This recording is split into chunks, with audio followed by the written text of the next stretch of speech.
Now at 6, we're used to seeing powerful tropical systems roll through this area and leave a good amount of damage behind. But with the Trump administration debating shutting down FEMA, there are growing concerns tonight about recovery and relief efforts when the storm hits next. WECT's Connor Smith got details today on how this could impact us. Connor, if FEMA doesn't exist, where would towns and counties, even the state, turn to for help? Well, that's what they're trying to figure out right now, Fran. President Trump wants the states to step up and shoulder more of the burden.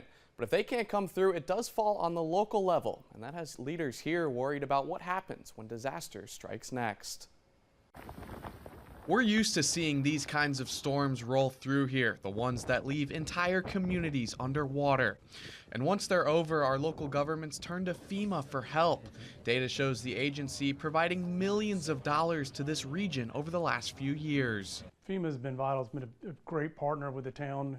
They've helped fund and reimburse construction projects from storm damage.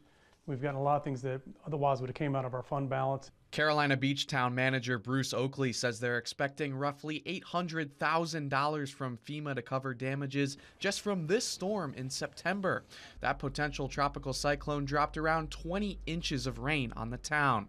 And the funds covering repairs to the town's marina and bulkheads.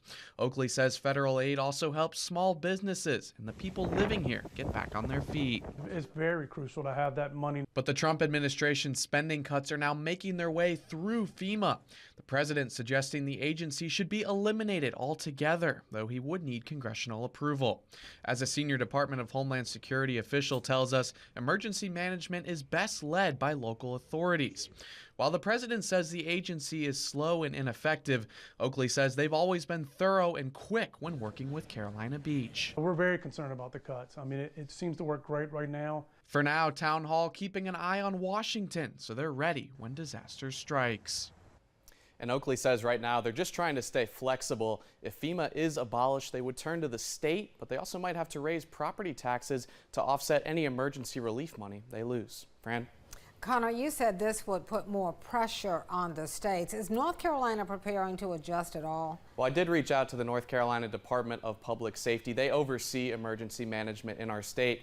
They did not get back to me, but I'll keep trying to reach them. And if we do hear back from them, we'll have it up on our website. All right, sounds good. Thanks, Connor.